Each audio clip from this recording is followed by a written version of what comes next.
À l'occasion du 36e anniversaire, ce 14 septembre 2018, de la mort accidentelle de la princesse Grace de Monaco, retour sur les 2 jours où s'est joué le drame. La princesse Grace de Monaco est morte des suites d'un accident de la route le 14 septembre 1982, voilà 36 ans aujourd'hui. La mort de Grace Kelly, ancienne grande star de cinéma qui a souvent tourné pour Alfred Hitchcock, a longtemps été entourée d'un épais mystère mêlant fantasmes populaires et journalistiques ainsi qu'une grande fébrilité dans la communication du palais princier. Retour sur ces 2 jours fatidiques. Monaco, le 13 septembre 1982. La princesse Grace de Monaco, épouse de Régnier III de Monaco et mère de Caroline, Albert et Stéphanie, souffre depuis un moment de migraine tenace. Mais la princesse a ce jour-là plus important à faire qu'à se préoccuper de ses céphalées. Elle va en effet emmener sa fille Stéphanie à Paris, via l'aéroport de Nice, pour profiter d'une opportunité unique. L'adolescente de 17 ans peut faire un stage stylisme chez Dior. C'est Grace de Monaco elle-même qui prend le volant, l'arrière de la voiture automatique, une Rover 3500, étant encombrée, le véhicule ne peut accueillir que 2 personnes. Un gendarme attestera, plus tard, avoir bien vu la princesse au volant lorsqu'elle est sortie de la propriété de 56 hectares de Rocagel. Quelques minutes avant l'accident, Grace et Stéphanie s'engagent sur la sinueuse route de la Turbie, une voie pentue et bordée de ravins. Sur la route, la Rover de la princesse et sa fille est suivie depuis quelques kilomètres par un camion. Le chauffeur témoignera plus tard, la Rover a soudain zigzagué sur la route tortueuse qui descend de la Turbie, elle allait de droite et de gauche. Je savais qu'un virage serré n'était plus qu'à quelques dizaines de mètres devant la voiture et je me suis dit qu'elle ne passerait pas. À aucun moment je n'ai vu les feux de freinage s'allumer. Le camionneur alerte la Rover d'un grand coup de klaxon et le véhicule paraît reprendre une trajectoire normale. Le crash met 50 mètres plus loin, la voiture de Grace et Stéphanie sort de la route, aucune marque de freinage ne sera retrouvée sur l'asphalte, puis fait une chute d'une quarantaine de mètres avant de s'écraser dans le parking d'une villa.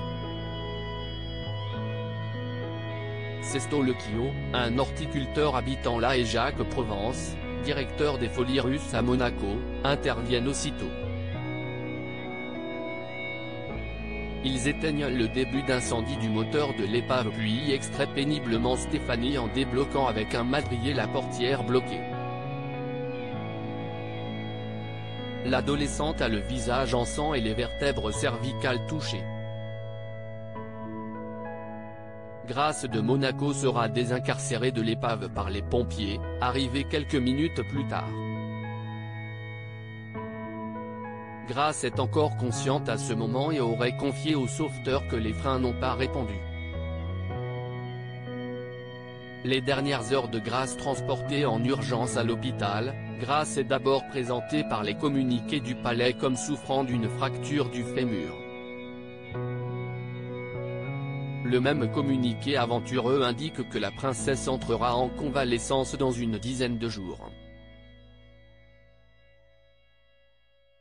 En fait, la situation est beaucoup plus critique et la princesse est très vite placée sous respiration artificielle avant d'être opérée du fémur.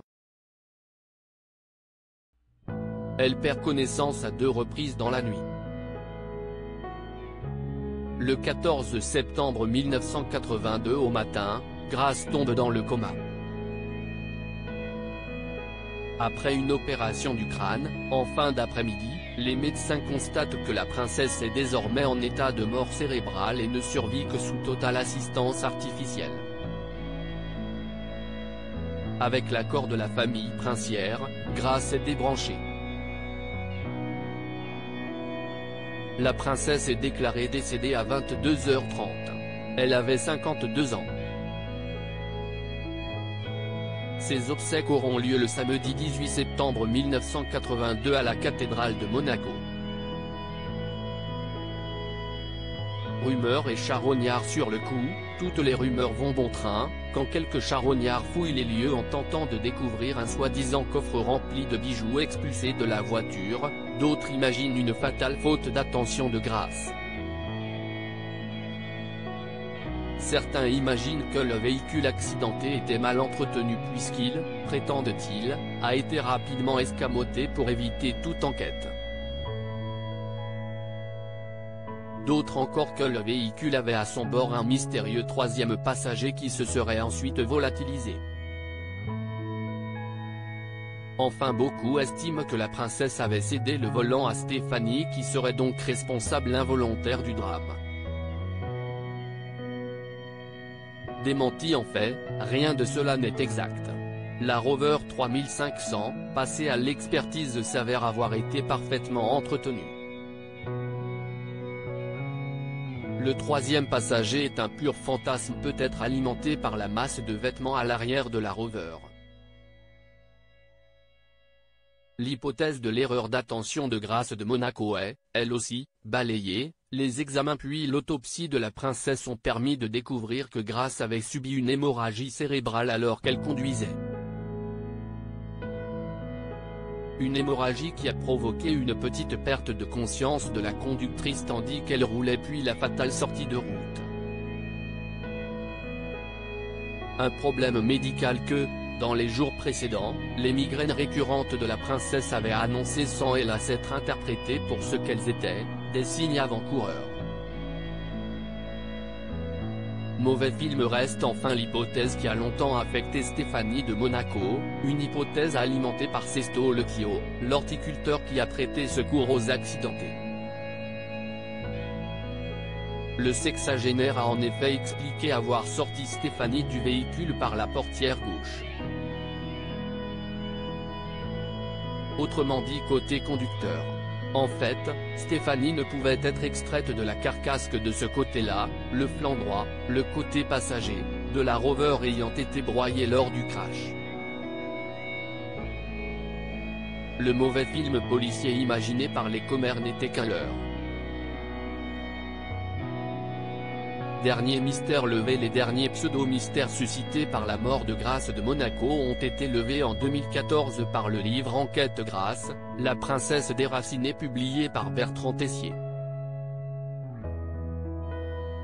La voiture, contrairement aux rumeurs, a bien été expertisée à la demande de Roger Bangs, ex-commandant de la gendarmerie de Menton arrivé sur les lieux 30 minutes après l'accident qui en atteste et explique avoir effectivement demandé son enlèvement.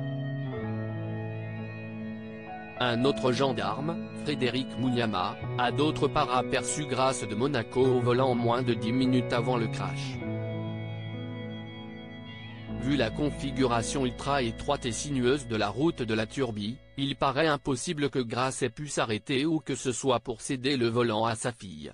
Tout simplement horrible. En 2002, Stéphanie de Monaco confiait à Paris Match que cette persistante rumeur de sa responsabilité dans l'accident l'avait beaucoup affectée. Quand je lis dans les journaux que j'ai tué ma mère, c'est tout simplement horrible. On sous-entend que je conduisais, donc que j'aurais provoqué l'accident. On n'a pas le droit de dire cela.